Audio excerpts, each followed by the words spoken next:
Certo? Tô na área, pô. Tava aqui. E aí, galera? Vou colocando a apresentação aqui. Fechou. Bom dia, Pô, achei pessoal. que ia... Bom dia, fala, Max, tudo bem? Beleza? Porra, achei que ia ser... Fala, Max. Tranquilo?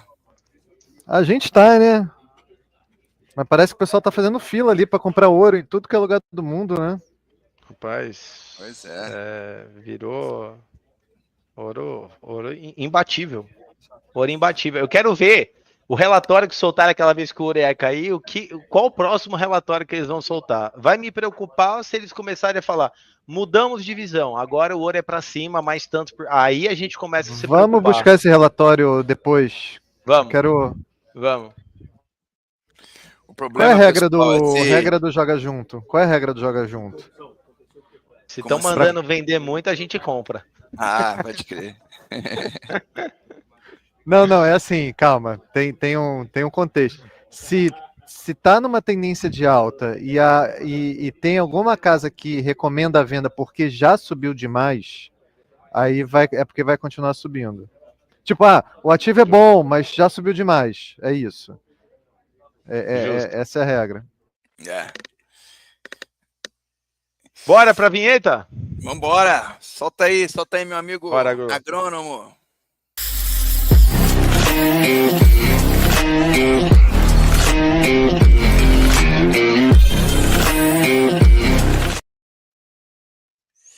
Fala, galera. Começando mais um Joga Junto, um oferecimento do nosso parceiro IR Trade, também aqui com a gente. Queria dar um salve aqui à turma que está no chat DG10, sempre presente. Warren Buffett não gosta de ouro, mas ele deve estar incomodado aí com essa alta de 70% do ouro esse ano. O Marcelo Leite está chegando também, grande Fábio Trepiche, Bruno Vanderlei, turma que está atenta aqui na nossa live ao vivo. Vamos lá, Paulo César Duque Estrada. Esse é um nome bonito, hein? O meu amigo Beto, meu amigo Borges. Você sabe que Duque Estrada foi um dos compositores do nosso hino brasileiro, né? Vocês sabiam disso? Então ele até já Claro. questionei ele foi sobrinho, ele é sobrinho do Duque Estrada, sabia?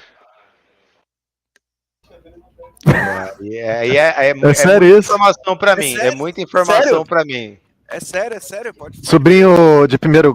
Não, digo sobrinho direto ou sobrinho avô? Porque tem não sei sobrinho de se primeiro grau. não sei se é sobrinho ou sobrinho neto, mas se o Paulão tiver aí na área, ele vai confirmar. Mas ele, uma vez na live, ele falou: não, ele é meu tio-avô, eu não sei. Ele vai confirmar aí, mas é parente de Duque Estrada, que compôs o hino brasileiro. Ó, mandando um salve aqui para Rafaela Estocco, Sérgio Vidal. Eu tô com um pouquinho de delay aí, eu acho, né? Porque a minha voz está chegando depois aí para vocês. Tá conseguindo ouvir? Perfeito. É? Não tá com delay não, Max. Acho que tá tudo certo, não? Tá bom, beleza. Tá bom? Então vamos lá. Betão, Bora. quer falar um pouquinho aí sobre performance em outubro? Vamos. Esse ouro aí esculachando todo mundo? Vamos. Sabe o que eu vejo?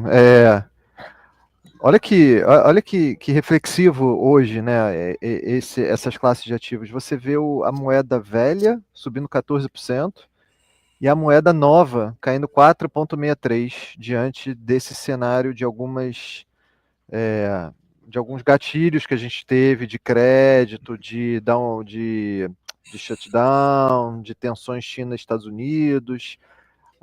Eu queria entender por que a reação foi no ouro, por que está começando, assim, acelerou um evento até de manada em busca de ouro, e por que a cripto está caindo, sabe? Isso aqui é uma reflexão que a gente tem que levar para o fim de semana.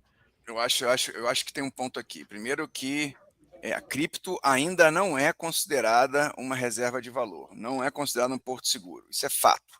Pode ser que um dia a gente fale aqui, ó, realmente o Bitcoin segurou as pontas, mas ele não segura. E outro ponto também é a questão dessa possibilidade de uma mini crise aí de crédito nos Estados Unidos, com bancos em situação complicada, como a gente viu em 2023, isso repercutiu muito mal ali no ambiente cripto, né? Então, eu justificaria por esses dois comentários aqui, tá? E ouro é sempre ouro, né? Ouro, na hora do aperto, da tensão geopolítica, é para lá que a turma vai. E pode ser que um dia a cripto chegue nesse nível, mas ainda não é. Mas eu vou provocar aqui, depois passar a bola pro Borges, que é o que o Borges domina esse tema, assim. Teve um tema debasement, né? O que é o debasement? É essa fuga das moedas fiduciárias, né? Por conta de um Trump que quer baixar juros de uma forma ali forçada. Acho que posso colocar essa palavra assim já. Assim, esse é o principal, tá? E por conta do alto endividamento de todos os países, tá? Incluindo os Estados Unidos, obviamente, como principal, mas o mundo inteiro está se endividando mais, as dívidas soberanas, tá? Putz, era para o cripto, para mim, tá subindo, né? Porque era a tese do debasement. Quer dizer, continua sendo, tá? Uma queda eventual, obviamente, não tira, obviamente, esse mérito das criptos, mas eu até acho que a cripto pode estar tendo uma reação de aversão a risco de curto prazo, mas, poxa, caindo junto com tech e tal, acabou pegando ali um fluxo de rebarba, mas que no longo prazo esse cenário seja positivo sim para cripto, entendeu? Eu até acho que vai ser, tá? Mas realmente impressiona o fato dela ter caído em outubro, tá? Mais um motivo de que a gente não pode abandonar a leitura de fluxo, né? Além dos fundamentos. Fala aí, Borges. Justo. A gente teve semana passada, até lá no dia que teve o crash, na sexta-feira, que ainda algumas moedas literalmente foram a zero e voltaram em questões de alguns segundos, né? Principalmente nessas corretoras centralizadas, aonde para mim foi uma falta de liquidez, basicamente isso, né? A gente não consegue colocar um mecanismo que é de defesa dos investidores, como aqui na própria B3, que é o circuit breaker, né? Tá dando pânico, pum, pausa, respira todo mundo, o que tá acontecendo, volta daqui meia hora, depois daqui uma hora. Nas criptos isso não existe, né? Porque é um mercado completamente descentralizado. Embora a gente tenha as corretoras centralizadas, não existe um sistema que regule todas elas juntas, né? Senão seria muito mais fácil da gente ter uma liquidez maior. Mas isso não acontece, cada uma na sua, com as suas moedas, com o seu próprio banco ali dentro, né? E além disso, o que eu estava vendo semana passada, que é um ponto legal. O pessoal hoje em dia adotou muitas opções de cripto para poder se redear e poder montar operações, até mesmo fazer alavancagem. Na semana passada, se não me engano, no vencimento na sexta-feira, por coincidência ou não, o Bitcoin estava uns 118 ainda, ele deu a queda e ele estabilizou ali no 115, que é onde tinha a maior concentração de opções nele, em torno de 15 bi de dólar. Tá? Então, eu ainda enxergo o mercado sendo muito manipulado por poucas pessoas. Né? Quando o Max falar que ainda não é considerado uma reserva de valor, eu acho porque ainda o Bitcoin está na mão de poucas pessoas, não está tão pulverizado, e eles acabam muitas vezes controlando o mercado. Se entra uma baleia grande vendendo Bitcoin, o Bitcoin cai 10% na hora ali, né? E aciona stop, porque no mercado cripto é permitido uma alavancagem muito grande. Então os movimentos são muito porrada, tanto para quanto ali para baixo. Um ponto interessante e aí que o Beto falou que para mim, eu ainda acredito que o Bitcoin será considerado reserva de valor. E eu não descarto a ideia de ter uma grande manipulação de grandes players para poder acumular Bitcoin barato. Vira e mexe, galera, toda semana sai 2, 3 notícias, por exemplo, dos Estados Unidos, dos estados, por exemplo, querendo rodar Bitcoin. Por exemplo, o senador da Flórida, ele fez uma proposta para o estado poder comprar e rodar Bitcoin. Né? Então, quer ver ó, o que mais que saiu aqui? Eu estava até separando. Ó. Califórnia aprova lei para permitir que o governo estadual guarde Bitcoin como reserva de valor. Tá? Então, assim, vira e mexe saindo. E o que eu percebo que acho que vai começar, assim, de fato rolar, e que vai trazer uma certa. Não vou te falar que ele não vai ter mais volatilidade, que dentre esses mercados, o Bitcoin, para mim, ele vai continuar sendo mais volátil que tem. Cai 70, sobe 300, e isso deve continuar, que é da própria essência dele. mas eu acho que essa avó ela tende a diminuir a partir do momento que governos, estados comecem a comprar Bitcoin. Vocês enxergam uma possibilidade de uma saída para uma crise futura, os governos começarem a comprar Bitcoin, estocar, e aí com pouco Bitcoin disponível no mercado, eles puxarem o restante para cima? Futuramente? Porque pode ser uma saída, né? Mas por que futuramente? Isso já não está acontecendo? Não tá, assim, o Bitcoin tá puxando, mas eles ainda entendem que não tem uma quantidade tão significativa ao ponto de poder estancar uma sangria muito grande do resto lá do mercado, entendeu? Mas eu entendo que isso pode ser uma grande saída para os governos, estados, países conseguirem falar assim, opa, a gente conseguiu estancar a sangria de uma crise somente rodando Bitcoin. E aí, quando isso começar a acontecer, para mim vai dar uma vazão. O que você está querendo dizer, como é que você estanca uma crise num país? Como é que é rodar o Bitcoin? Não entendi. Vamos lá, o Bitcoin tem apenas 21 milhões. O Bitcoin é escasso demais. Né? Se um país começa realmente a acumular Bitcoin hoje o valor dele, que é de mercado, está em torno de 3 trilhões, 3 ou 4 trilhões aqui, né? Deixa eu pegar certinho aqui. Bitcoin 2 tri hoje, né? O Bitcoin é 100 mil dólares, né? Vamos pensar que para mim o Bitcoin daqui a uns anos vai bater $1 milhão. No meio do caminho vai cair 60%, 70%. E vamos pensar que os Estados Unidos daqui a pouco acumule 10% dos Bitcoins entre governo, estados, cidade, enfim. Eu acho que isso pode ser uma bela de uma saída para mostrar números para a economia de que não está tão ruim, por exemplo. Entendeu? É muito mais fácil para um governo elevar o preço de um Bitcoin da vida e com isso trazer um resultado de uma foto, porque eles não vão sair vendendo Bitcoin, né, quando ele puxar muito, mas trazer uma foto para o mercado, opa, nossa economia não está tão ruim, se a gente juntar tudo e nós acertamos na nova reserva de valor, eu acho que isso pode ser um chamariz para ir atrair muita gente para dentro desse mercado, tá? E aí fazer com que o mercado puxe, tá? Mas hoje, de fato, ainda não vejo que ele é considerado reserva, principalmente pela alta volatilidade que ele apresenta. Sim. Não, perfeito. E tem notícia, parece que a China está vendendo também. Isso que eu queria entender. Não, tá tendo uma rotação, parece, né? Da China vendendo Bitcoin, querendo comprar ouro. A China segue comprando ouro, se não me engano, né? Já passando por esse tema, teve essa notícia aqui que eu acho que o Borges trouxe pra gente, que eu queria que você comentasse também, Borges. Exato, teve uma apreensão. E depois eu passo pro ouro. Bilionária aí de cripto, tá? Os Estados Unidos, com isso, eles devem ampliar a reserva, né? O Departamento de Justiça anunciou 127 mil bitcoins presos, tá, galera? Então, isso equivale a mais ou menos 15 bi de dólar, tá? Esses bitcoins, eles estavam em algumas carteiras controladas por, acho que é Shenzhen, se não me engano, né? Ele lidera um grupo chamado Prince Group, que é um complexo, tem trabalho forçado no Camboja, que é fraude de vítima, oferecendo retornos absurdos, né? Os golpistas te chamando, oferecendo aqueles retornos muito bons de 2% ao dia, 3% ao dia, e eles pegaram. Não foi feita, galera, a divulgação de como foi feita de fato essa apreensão, porque é uma dúvida. Fala, peraí, então o Bitcoin, se alguém chegar na sua casa, ele pega, vamos lá, para mim, o que foi feito, tá? Foi uma busca física, não tem como ser de outra forma, tá, galera? Acharam o QG, acharam os cofres, enfim, onde estavam sendo armazenadas estas carteiras, tá? Junto com as chaves privadas. E aí, de novo, algo físico. Pegaram esse acesso a essas carteiras e transferiram para as carteiras do próprio governo americano, tá?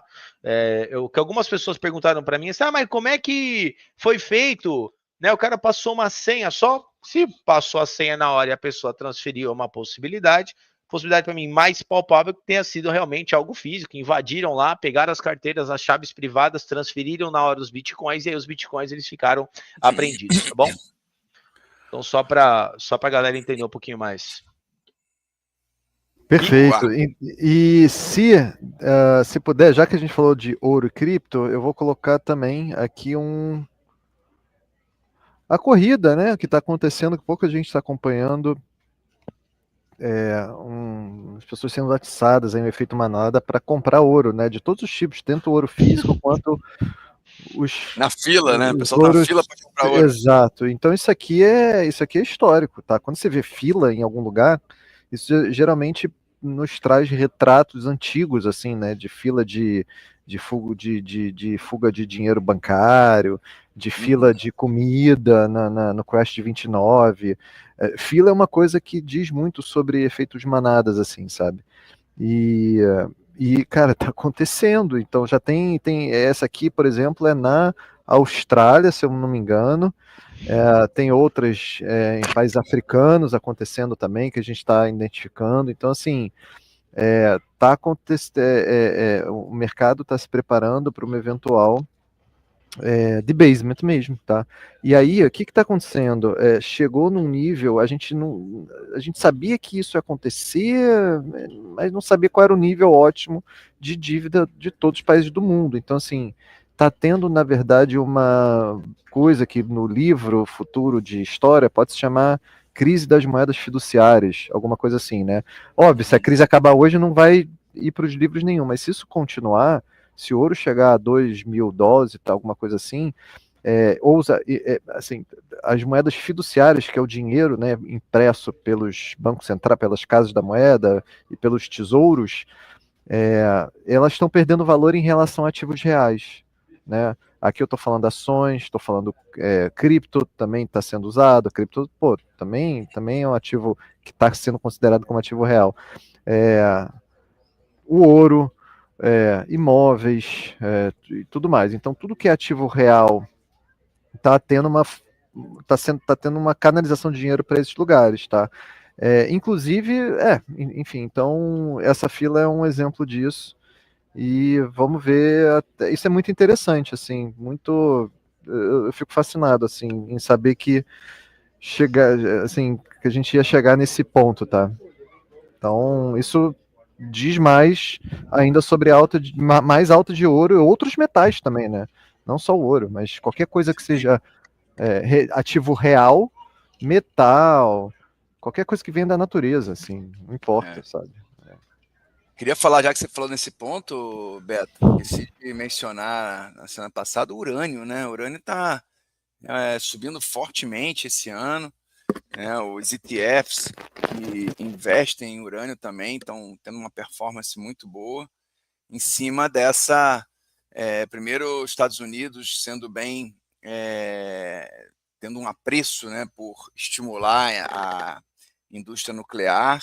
A gente sabe também que França está investindo muito também em energia nuclear, que é uma energia limpa, né, que é uma energia também que tem um custo, acho que até menor do que a energia eólica, a energia solar, né? Até recomendo aí para a turma que gosta de um podcast ver o Market Makers, com um gestor, acho que da Global X, que ele fala exatamente isso, né? Ele fala esses pontos, como o urânio pode ser uma fonte energética mais barata, menos custosa e que pode ganhar muito espaço aí nos próximos anos, né? E o urânio está subindo fortemente também, né? Ouro, prata, urânio, né? O cobre acho que também está performando bem esse ano, então fora os outros, palladium, né? Esses mais platina, Nióbio, óbvio, tantalita. é. Então isso aí tem uma questão geopolítica também, quer dizer, principalmente geopolítica, mas tem ainda um preconceito com Fukushima, né? Que era uma usina velha e Sim, sim. que teve um acidente nuclear, mas assim, o que eu escuto na nossa leiga conhecimento aqui, é que hoje é possível fazermos, e temos tecnologia suficiente para fazermos usinas nucleares 100% seguras, com Sim, zero sim, probabilidade de risco de acidente nuclear. Então, se isso é verdade, obviamente a energia nuclear ela é bem mais estável, bem mais barata, e enfim, ocupa um espaço pequeno e ela necessita, ela atende a indústria de carros autônomos, de Correntes baterias. baterias, isso aí. Então, a corrida do chip é essa, quem conseguir antes fazer a corrida da energia nuclear. E aí, aproveitando que a gente está falando de commodities, tem uma pergunta aqui da Rafa Stocco, né, o que a gente espera de commodities. Essas commodities, né, essas commodities metálicas preciosas, elas eu acho que continuam performando muito bem, Rafa. Agora, minério de ferro, aço, papel e celulose, eu acho que já vão enfrentar desafios nos próximos meses. Acho que muito em função de China, que ainda está muito resistente a novos estímulos econômicos. Você tem também uma questão de crescimento menor no mundo, né? Isso afeta bastante minério de ferro, papel e celulose. Então, eu pessoalmente, se a gente olhar pela ótica das empresas aqui, né? Aí estamos falando de Suzano, Vale, CSN. Você tem ainda o efeito do dólar, né? O dólar mais baixo, isso pode afetar negativamente a receita dessas companhias. Então, assim, eu gosto muito de Aura Minerals, acho que você tem que continuar tendo Aura Minerals em carteira, mas eu estou um pouco mais resistente aí a ter posições como Suzano, como Vale, como CSN Mineração, porque eu acho que você não vai ter o vetor positivo nem da commodity, nem do dólar. Tá? Então, eu tenho uma visão mais cautelosa para essas ações aí nos próximos meses. Tá? Não, isso, e soma o fato do petróleo hoje tá verdade. também. Ainda tem esse ponto do petróleo. Esqueci dessa outra commodity muito importante. Petróleo $60, né? 60, putz, já começa a bater ali nas empresas, a geração de caixa já fica mais apertada, né? Porque você tem ali o custo de extração, aquela petroleira que tem custo de extração de 20, mais os custos operacionais, né? Já aí vai para 40, opa, a margem já fica, petróleo a 60, e ele não vende o petróleo a 60, vende com desconto, né? Aí você vende lá fora a 50, opa, cadê a margem dessa companhia? Entendeu? Então, aquelas empresas que têm lifting costs mais baratos, estruturas mais enxutas, vão passar ilesas aí por esse petróleo a $60. Aquelas que têm uma estrutura mais inchada vai sofrer. Legal. Temos mais coisa. Deixa eu colocar aqui para a gente sair um pouco do internacional. Pessoal, mandem perguntas Mandem aqui, perguntas. mandem papéis para a gente Exato. analisar graficamente. A gente faz análise fundamentalista também. O DG10 falou aproveita. que o pessoal está comprando freezer para estocar alimentos porque para não deixar o dinheiro queimando na mão. Pois é verdade. É um pouco de brincadeira, mas de fato, os produtos que a gente tem na prateleira e também no congelador, eles se valorizaram mais do que os nossos ativos aí. A gente viu nos últimos 2 anos, 3, 4, 5 anos o preço da carne. Compara o preço da carne com a inflação. Compara o preço da carne e também do ovo também, dos ativos, principalmente dos alimentos ali que vêm ali do boi e também da pecuária, né? Não só da agrícola. Então, isso a gente está com perigo no créditozinho também, mais um sintoma ali de taxa de juros altas, que a gente sempre falou, que você lê no jornal que os motivos são isolados, mas na verdade existe um pano de fundo geral, que é taxa de juros muito alta, que está causando ali alguns bancos pequenos e regionais nos Estados Unidos a terem problemas, né? Obviamente, por enquanto, não é um risco, não se traduziu ainda num risco sistêmico, mas, assim, é isso está acontecendo. Não tem nada de isolado aqui quando você vê, 3, 6, quase 10 bancos regionais e pequenos tendo problemas, tá? A gente volta ali para aquela crise de 2023, que também foi causada por uma alta repentina de taxa de juros, tá? Então, esse tema que eu queria deixar aqui. E aí a gente pode entrar um pouquinho em Brasil, a partir dos ativos que mais se valorizaram na semana e também os que tiveram performance ruim na semana. Eu acompanhei pouco a bolsa, o equity ao longo dessa semana, mas eu queria ver se vocês têm alguma observação ali. A gente viu ações subindo, Bradesco me impressiona subir 4%, os Minas subindo quase 13%, muita coisa pode ser short squeeze aí também, tá, gente? Eu acho que Bradesco eu consigo justificar por recomendações de compra, tá? Ou upgrades por bancos e corretoras grandes, né? Então, o Bradesco está sendo visto como um banco que vai mostrar melhora operacional e de rentabilidade nos próximos resultados. Se a gente pegar aí o resultado do terceiro TRI, talvez o Bradesco seja o grande destaque, tá, dentre os bancos. Então, isso está ganhando força. Os bancos e corretoras estão dando upgrade, né? Aqueles que estavam sell, que estavam vendidos em Bradesco, estão levando para neutros, que neutros estão levando para buy, e isso tem trazido aí um fluxo para o papel. Eu, pessoalmente, por fundamento, acredito que esse é um banco que pode ir aí até uns R$20 tranquilamente, tá? Principalmente se ele voltar para patamares de rentabilidade de 16%, 17%, que é o que eu acho que vai acontecer nos próximos trimestres.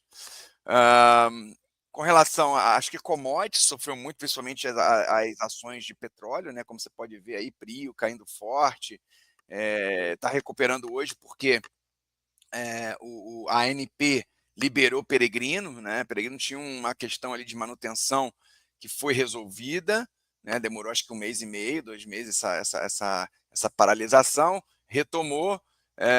Peregrino é muito importante para Prio, então a retomada de produção é um evento significativo. Muita gente comenta se essa perda de receita decorrente dessa paralisação, isso pode afetar resultados de Prio. Eu acho que talvez no primeiro momento sim, mas depois eles vão pleitear da Equinor, que foi quem não fez a manutenção devida no campo e quem ainda opera o campo até 100% do deal ser fechado. Eles vão pleitear da Equinor um ressarcimento por essa produção que vai deixar de ser reconhecida, né, como receita. Então, eu acho que assim, tira um peso de Prio, acho que os pesos de Prio estão saindo, exceto o preço do petróleo, né? O preço do petróleo não está ajudando. Se o preço do petróleo tivesse $70, essa Prio certamente estaria aí mais de R$40, mas com esses eventos que estão acontecendo. Mas com o petróleo a $60 é difícil o papel engrenar altas mais significativas. Cara, excelente. Até pegando um gancho em altas do mercado, vocês viram o VEG como é que tá? Coisa linda, hein? Subindo Parabéns. 2,5, acabou de Parabéns, pegar parcial aí de 5%, tá, galera? Stop na Parabéns, entrada, viu? Borges que viu esse papel ali nos 36, né, Sim, sim. Borges? Já está aí 39, 35, eu acho que vai mais. Acho que vai Cara, para mais. mim ela vai muito mais, né? Graficamente, para mim, tá? Eu vou até puxar o gráfico rapidinho, tá? Deixa eu puxar aqui. Graficamente, pessoal, olha o movimento dela como tá simétrico aqui, ó. Da outra vez que ela ficou um bom tempo de lado, quando rompeu essa região, foi quando ela deu pancada. E a princípio a gente tá tendo o mesmo movimento, ó. O mesmo movimento, tá, galera? O VEG saindo de uma consolidação aqui num patamar interessante, tá? E o próximo alvo de VEG para mim é só no 50. É 50 e depois 56, tá? Então, Já que você tocou no assunto VEG, Borges, só complementando, ontem a VEG anunciou uma aquisição pequena, mas importante em termos estratégicos, tá? A VEG ela está querendo se consolidar no mercado de eletropostos, né? de carregamento de carros elétricos, tá? Então ela comprou uma operação, ela comprou 50%, 51%, eu acho, da operação da Tupinambá, né? Que é que tem postos elétricos, né, em várias cidades. Eu sei porque quando eu vou no shopping aqui perto de casa, meu carro é elétrico, eu carrego num posto da Tupinambá, né? Então ela ontem comprou 50%, faz parte da estratégia dela de crescer em mobilidade elétrica, crescer nessas teses de crescimento, de eletrificação, tá? E estar mais envolvida nessa questão de carros elétricos. Então, em termos estratégicos, foi bem legal. E acho que ontem o papel respondeu positivamente a essa notícia. Cara, excelente, velho. Então vejo um bom futuro aí pra ela, viu? Tem perguntas aí, acho que vale a pena a gente responder alguma. Quer dizer, tem pedidos de análise. Primeiro BBAS, eu não vou fazer análise completa, tá? Vou só falar que eu vi alguns dados mais atualizados de inadimplência do agro e assim, não sei quanto isso está no preço, quanto não está, obviamente não sou a única pessoa que sabe disso, mas esse é só meu parênteses aqui antes de passar a bola para vocês aí, de BBAS. Eu continuo com uma visão negativa para Banco do Brasil. Acho que vai ser um resultado agora no início de novembro negativo novamente. Tá? A gente está com esse call aí de ficar de fora de Banco do Brasil nos últimos 6 meses, né, que a gente recomendou aos clientes migrar de Banco do Brasil para Bradesco. Tem sido um call bem legal. Acho que a situação do Banco do Brasil ainda vai ficar difícil mais alguns trimestres. Eu só vejo esse papel talvez recuperando em meados de 2026. Isso se a gente tiver um candidato de oposição reformista que esteja com boas chances de competir com Lula. E aí sim, eu acho que talvez seja um dos calls eleitorais que podem subir mais, né? Mas até lá, até abril, maio, eu fico de fora de Banco do Brasil. Essa é a minha leitura. Cara, e graficamente tá ruim mesmo, tá? Acho que tá bem em linha com o que o Max falou, assim. Eu não vejo nenhum motivo hoje para compra de Banco do Brasil, graficamente falando, tá? Ela não conseguiu fechar acima, até tinha falado pra galera, eu falei, olha, se o Banco do Brasil conseguir fechar acima dos 22,50, 23, fica legal para compra. Enquanto ele não fechar, eu acho que fica muito ruim pra gente pensar. E aí, com o mercado nosso que já não está tão fácil, né? Muitas ações aí que começaram a voltar. Bancos melhores, como por exemplo o Bradesco, né? Que o Max estava até comentando, né? Que está firme. Vamos pensar, para que colocar dinheiro em um banco que está passando por um problema nesse momento, né? E não colocar em Bradesco que está voando, né? A gente pode ver até pelo gráfico aqui que não há comparação, né? Que banco que estão preferindo comprar? Então, Exatamente. então assim, Bom você é tá indo mais falando fácil, isso, né? Borges, Aham. porque uma ação, ela se move na melhora e na pior, na expectativa de melhora e na expectativa de piora. É isso que é importante as pessoas entenderem. Então, é um movimento, né? Ou seja, se a gente enxerga que o Banco do Brasil vai piorar resultados nos próximos trimestres, as ações caem. Se a gente enxerga que o Bradesco vai continuar com essa tendência de melhorando resultados, melhorando a rentabilidade, as ações vão continuar performando. Tá? Então, é isso que vocês têm que sempre analisar na hora da tomada de decisão de entrar num papel, claro, visando análise fundamentalista, análise mais focada no longo prazo. Então, você tem que olhar a expectativa de melhora ou a expectativa de piora. E é isso, os exemplos para isso são esses, Bradesco e Banco do Brasil. O Brasil tem uma expectativa de piora e vai continuar piorando. E o Bradesco, a expectativa é de melhora. Tá?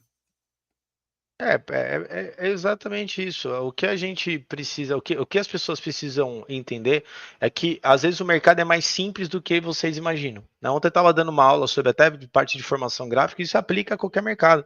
Pessoal, você está vendo que está tendo mais fluxo para um banco do mesmo setor, do setor bancário, um banco que está comprado, está bonito. Se você gosta de gráfico, ele está atraente, o banco pode entregar mais resultado. Para que comprar algo que está só caindo nesse momento, que não tem atratividade, e essa queda que ela vem aos poucos, pessoal, é uma queda que judia.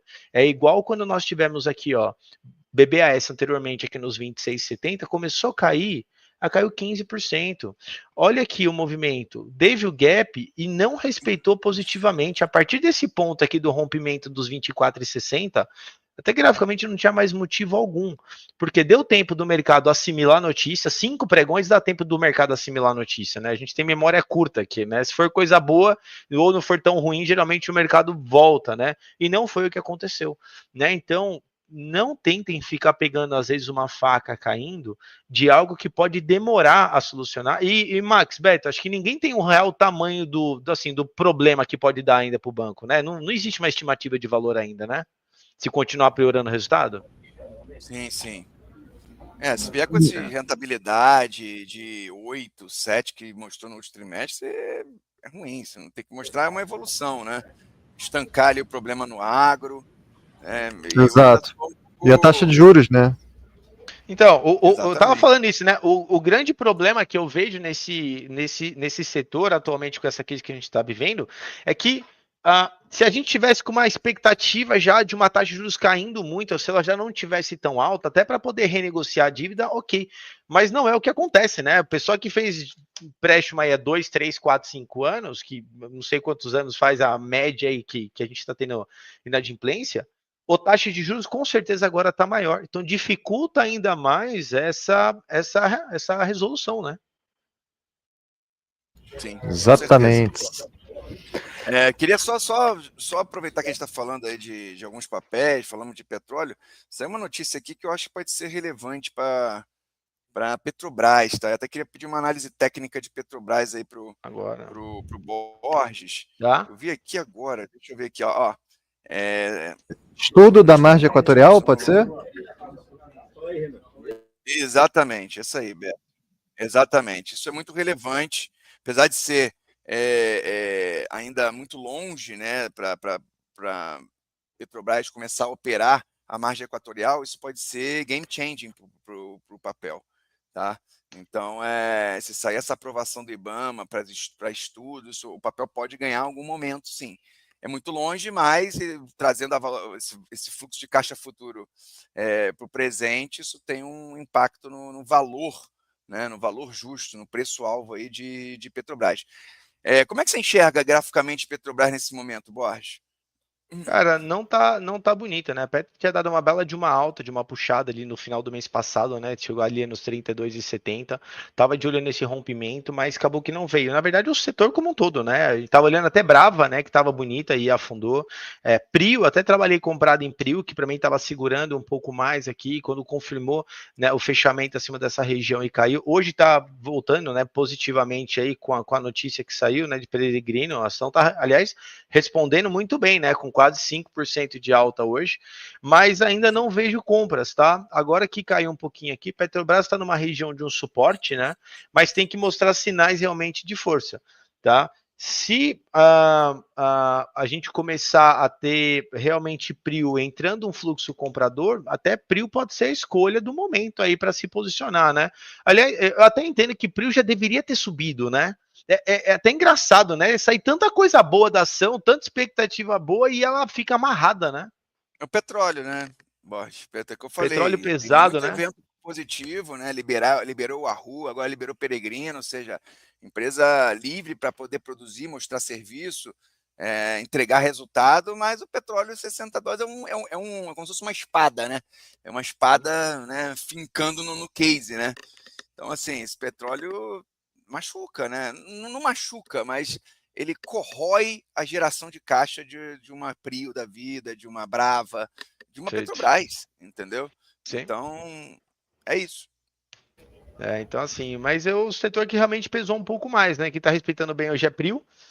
Ali, finalmente, né? Sai uma notícia boa e o papel reage bem, né? Isso que eu ia falar, a gente tem aqui o fato relevante de Prio também. Tá. Aqui eu coloquei na outra tela aqui.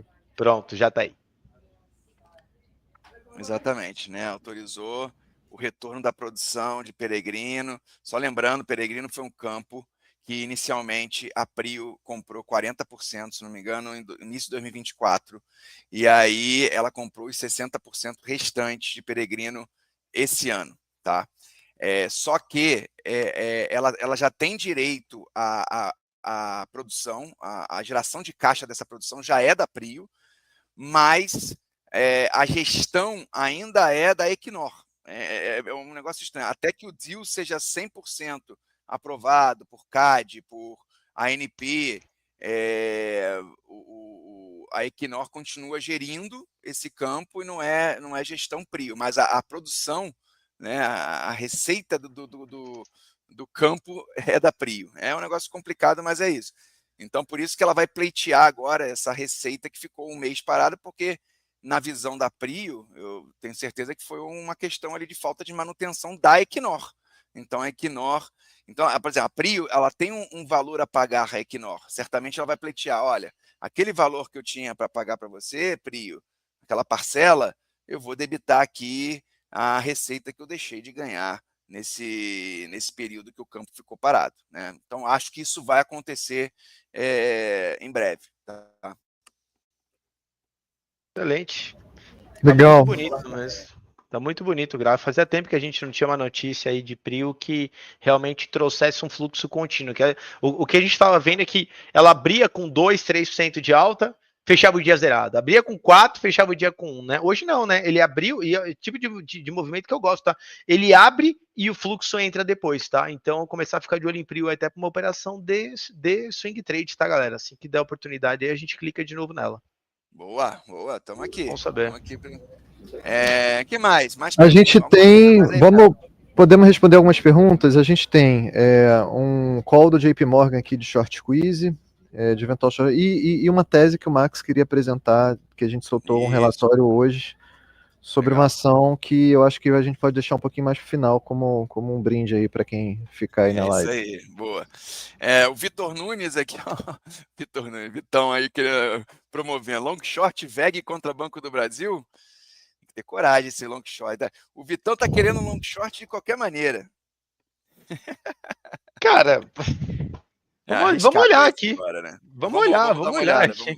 Vamos dar uma olhada aqui. Deixa eu puxar pro gráfico. Tem algum papel que tá aqui. chamando tua atenção, Borges? Algum papel aí que... Cara, hoje o que me chama a atenção é VEG, né? Tinha até comentado com você essa semana, né? A gente estava conversando sobre potenciais. Falei, para mim, o papel mais bonito do mercado hoje é VEG, pensando em assimetria, tá? Uhum. Eu tô comprado em Vibra, que não andou, tá? Ela tá, eu tô 1,7% ali para trás.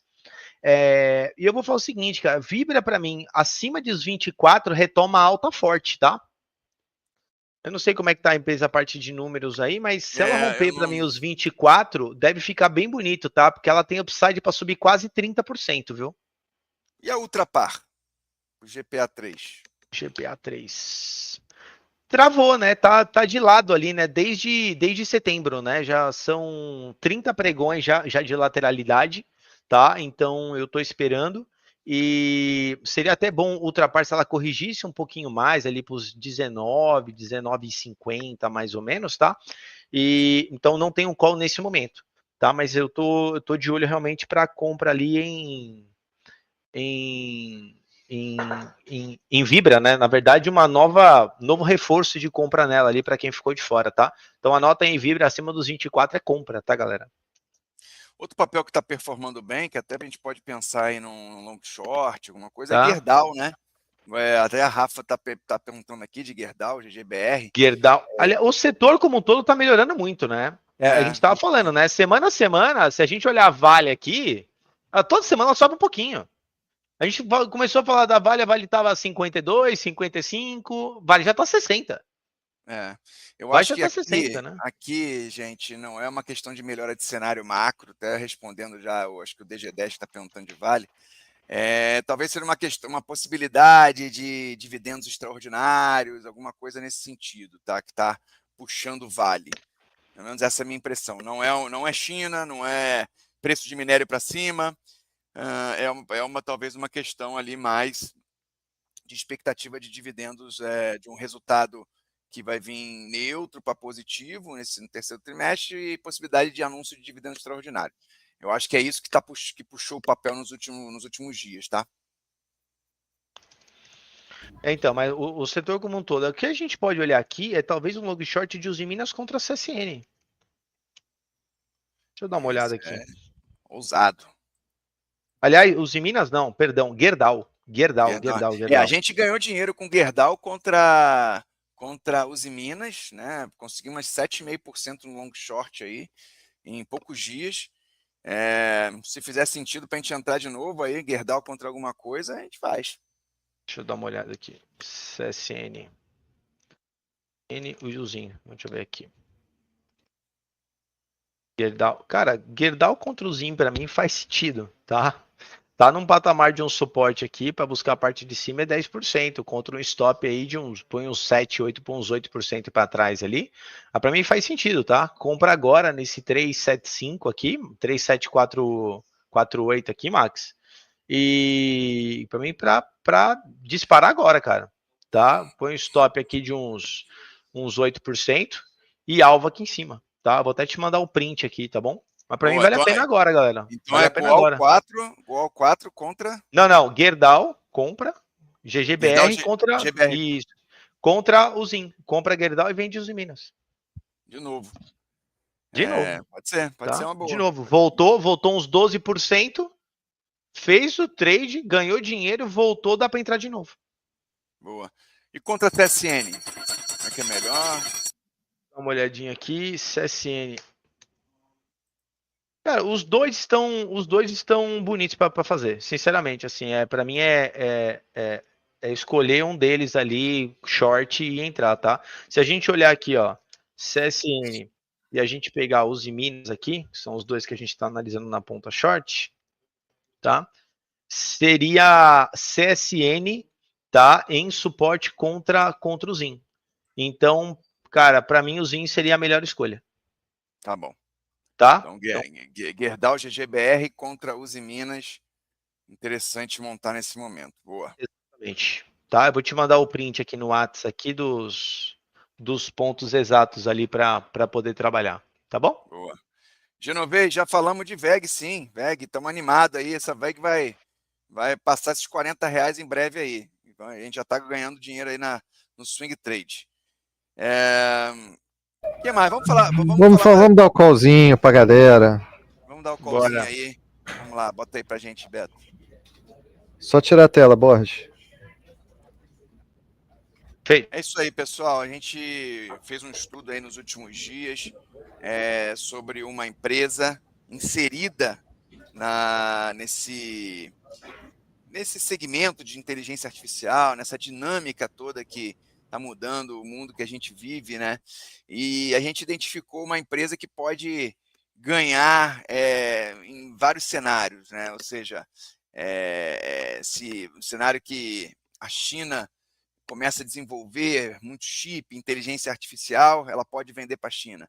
Os Estados Unidos continuar sendo protagonista via NVIDIA, via Intel, ela pode também produzir para os Estados Unidos. Então, a gente fala que ela é a vencedora, né, em qualquer cenário aí para fazer os chips para inteligência artificial. Por quê? Porque a ASML, uma empresa holandesa, ela fabrica a máquina de litografia, né, que faz os chips.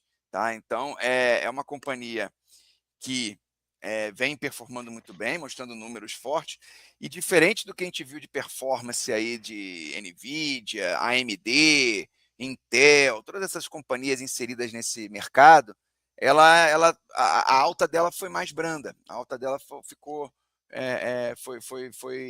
mais tímida do que as demais. Então a gente enxerga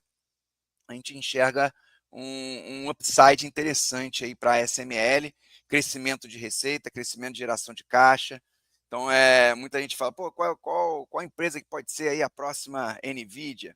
Olha, se você acreditar que a inteligência artificial vai continuar crescendo, que tem uma companhia que ainda não subiu, uma companhia que tem tudo para se beneficiar desse processo, que não tem, que não é americana ou é chinesa, uma empresa holandesa que vai poder vender nessa guerra dos chips, ela vai poder vender para os dois. Né? Então, eu acho que é um case interessante e que você pode tanto comprar lá fora quanto comprar a BDR, né? A BDR é a ASML 34. Então a gente colocou essa ação na nossa carteira de estratégia global. Para quem não conhece, estratégia global consiste em 13 ações americanas ou negociadas nos Estados Unidos, com 4 ETFs de commodities e de small caps. Então, para quem quiser saber aí mais, o agrônomo está colocando, a estratégia global tem performado muito bem, superando o S&P, e agora nós temos mais um call dentro da estratégia global, que é a compra de ASML. Já conhecia, Betão? Nada. Assim como eu não conhecia a Aura, não conhecia a Horizon, não conhecia um monte de ações aí que você me apresentou. Não conhecia a Allied, não conhecia a Light, não conhecia a Demil, não conhecia a Moura do B. Não conhecia nenhuma dessas. Tomara que lá na frente a gente fale, lembra que a gente recomendou a SML? Subiu 100%. Tomara. Tomara que ano que vem a gente fale sobre isso aqui no Joga Junto. Mas já que você não conhece o case, vale a pena ler o relatório, né? Muito bem escrito. E aqui eu tenho que dar o mérito para o Reidson, que ele estudou a fundo a companhia, escreveu um belo relatório. Mas vou te mandar também um vídeo muito interessante que a gente achou na internet, que explica a produção, como é que é a produção da SML, como é que ela faz as máquinas. E só de curiosidade, uma máquina da SML custa entre 400 e 500 milhões de dólares e tem o tamanho de um ônibus, só para vocês terem uma noção do que a SML produz. Então imagina a planta da SML na Holanda, né? Deve ser um negócio pequeno. Cavalar. Nem sei se ela produz na Holanda, porque ela é holandesa, tem que investigar isso também. Pode ser que a planta dela seja na China, eu até vou verificar isso aí. Mas deve ser algo, né, gigantesco, né? Cada máquina que ela faz é o tamanho de um ônibus, né? Então é realmente um case bem interessante. Legal. Próximos aí, deixa eu dar uma olhada ali. E o Max, posso te falar meu alvo para essa ação? Pode, por favor, galera. 240. Vai adorar aí, 240 alvo dela, tá? Isso a BDR, né? A BDR. SML 34. Não duvido, não. Subir mais de 100%. 130% de alvo aí pra cima, tá, galera? Betão, muito bonito você vai ver lá no ano que vem, a gente vai ter um Joga Junto que ele lembra da SML? É isso aí. Vou deixar o desenho aqui pra gente. Até hoje eu tenho um e-mail de ouro que a gente soltou, acho que em 2023. Soltamos 2 e-mails para a base aqui de clientes novos, um em 2023 e outro em 2024, eu já morrendo de medo de 2024. Quer dizer, eu acho que no início de 25 agora. E vale a pena retomar esses e-mails ali. Naquela ocasião, obviamente, fazia muito sentido por conta da guerra da Ucrânia ali e um endurecimento da guerra da Ucrânia. Não se falava ainda em queda de juros americanos, não se falava em debasement, não tinha nem Trump ainda, assim. Então foi um call que, às vezes a gente acerta o call por alguns motivos, ele acaba ganhando novas forças por outros motivos, né? Porque uma coisa vai levando a outra. Cara, excelente, vai estar muito bonito, tá? Vou deixar aqui marcado pra gente olhar daqui a um tempo. Fechou? Realmente tá bem interessante ali pra gente poder pegar. Bela visão, viu, Max? Porra, tá bem bonito mesmo aqui, cara. SML34. Lembrando que a gente recomendou na Estratégia Global e recomendamos na Max Calls também, que é um call de swing trade aí nosso. E a gente espera dar uma puxeta aí em breve aí para ganhar um dinheiro também no swing trade. Eu acho que esse é um call estrutural. Eu acho que a galera que está acompanhando a gente, eu acho que você tem que ter uma SML com foco no longo prazo para surfar essa nova dinâmica, esse novo cenário da inteligência artificial. E também aproveitar o momento ali para surfar um swing trade. Então, call estrutural, call swing trade. Então, diferencia isso aí no seu controle, na sua conta, porque eu acho que você vai ter ganho nas duas. Excelente. Muito bom. Tem mais pedidos aqui? BPAC. Já falamos? BPAC não. BPAC acho que escorregou essa semana, né? Eu acho que principalmente por causa do anúncio da aquisição total de BPAN 4, né, do Banco Pan. Eu acho que o mercado talvez tenha entendido que era melhor alocar esse capital em outras coisas, ou comprar alguma operação mais rentável, mais interessante em termos de crescimento. O mercado, um papel que está bem precificado, que é BTG Pactual, e aí faz uma aquisição, bota o BPAN para dentro, o mercado acho que não gostou muito. O mercado não gostou muito. Eu inclusive, não gostei muito, tá? Como analista aqui. Então, mas vamos ver. Talvez no futuro a gente entenda melhor aí por que o BTG está colocando o BPAN para dentro. Totalmente, né? Mas foi isso que fez o papel escorregar essa semana. O que você acha de BPAC 11, Borges? Cara, não ficou muito bonito aqui, né, no semanal. Ela já andou bastante, né? Tem uma puxada aí desde julho de 30%, tá corrigindo, tá? Então eu vejo espaço ainda para uma correção até os 42%, tá? Aí a gente começa a olhar para ver se realmente tá alinhado ainda para compra, vamos ver como é que chega ali, mas né, no diário deu uma bela enfraquecida, né? Olha como entrou mais fluxo aqui nesses dias, né? Até tentou puxar ali no dia 15, na quarta-feira, mas já perdeu a mínima ontem, então não tá muito bonita no curto prazo, não. Acho que pode corrigir um pouquinho. E não muito, não é crise, mas uma correção de 5, 6% seria saudável, tá? Uhum. Realmente eu tô de fora ali. Tá? Que você vê hoje Legal. você vê que hoje tá bem alinhada nas visões que você tá trazendo com o que o mercado tá realmente sentindo ali no ativo, né?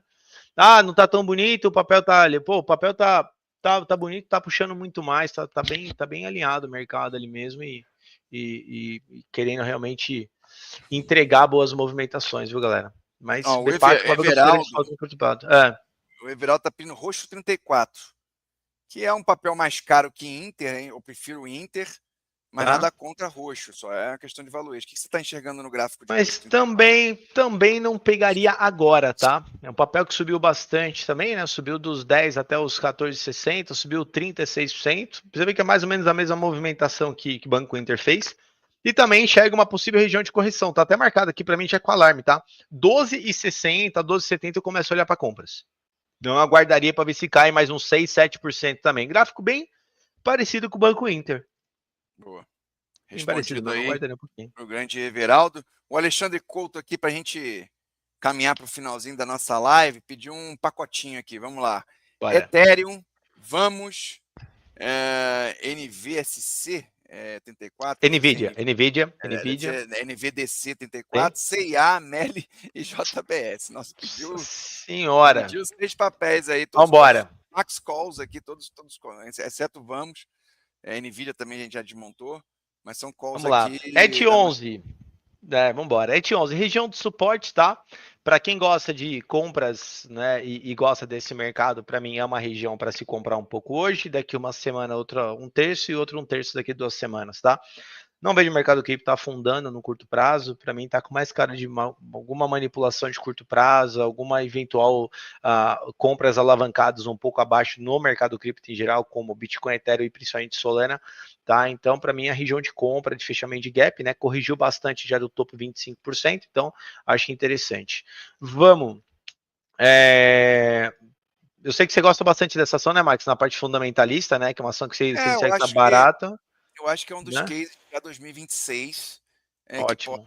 se valorizar mais nessa esteira da queda da Selic. É isso. Sim. Então, ó, pra galera, pra quem gosta, eu não vou abrir call, tá? Não é o tipo de call que eu gosto, mas hoje tinha até me perguntado sobre ela, duas pessoas me perguntaram sobre ela. Eu falei, ó, se você quiser uma compra tentando acertar o fundo, que é literalmente isso hoje, né?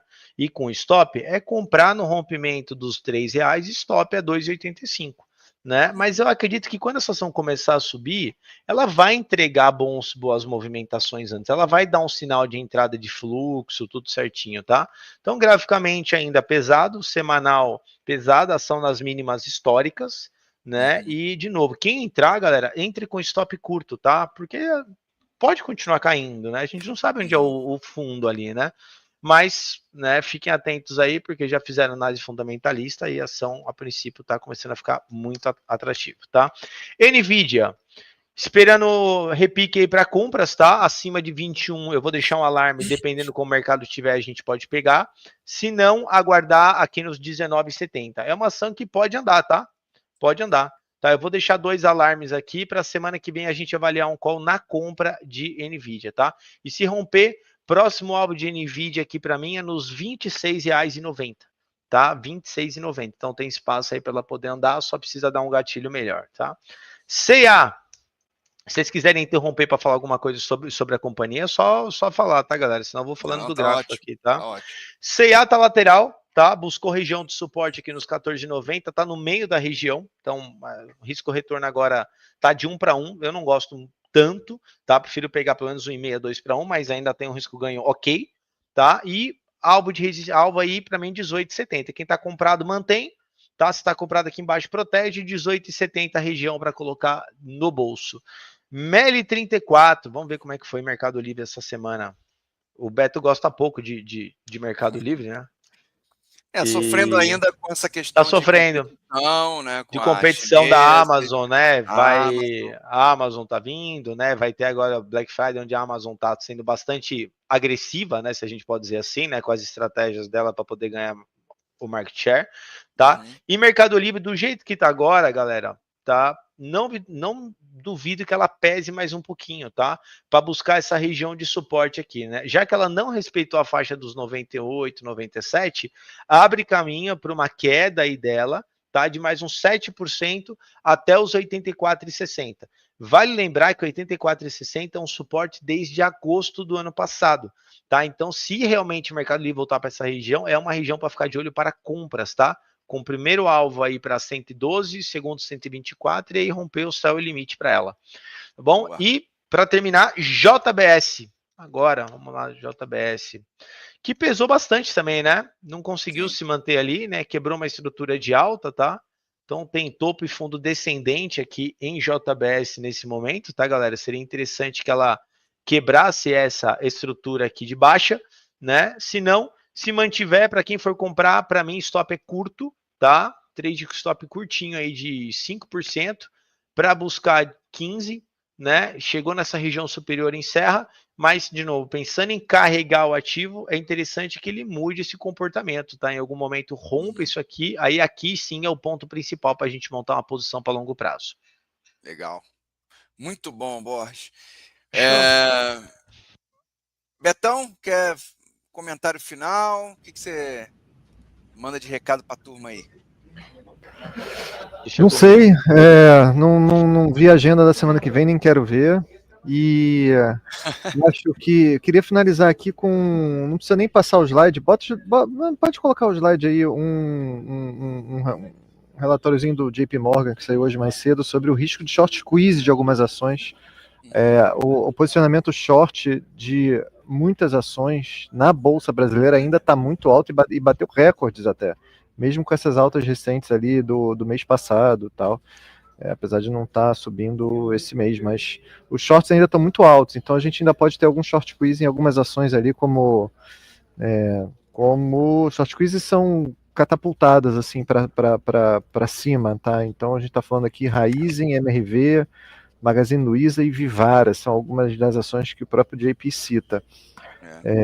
Para ficar de olho ali, tá? Porque estão com shorts muito, muito altos e eventualmente, assim, talvez algumas empresas que estão com problemas estruturais, leia-se talvez aqui Raizen, pode ser que não aconteça o short squeeze, mas outros não, outros assim, MRV, Magazine Luiza, Vivara, pode ser que aconteça sim. É isso, meu recado final, bom fim de semana para todo mundo e a gente vai disponibilizar o vídeo completo lá no meu perfil do YouTube também. Legal, Sérgio, de podcast. O Borges falou em GGBR, tá? GGBR contra os Minas dessa vez. Isso aí, perfeito. Show de bola. Pessoal, bom final de semana, obrigado pela presença de todos, divulguem o nosso Joga Junto, sexta que vem, tamo junto de novo. Valeu, um abraço, galera. Valeu, tchau, tchau. Quem investe na Bolsa de Valores precisa de muito mais do que uma calculadora de imposto de renda. Por isso, aqui na IR Trade, você conta com um suporte contábil completo, confiabilidade e segurança na emissão dos seus DARFs e importação automática das suas operações, além de muitas outras facilidades. Praticidade e segurança para quem quer investir com tranquilidade. Conheça os nossos serviços em irtrade.com.br.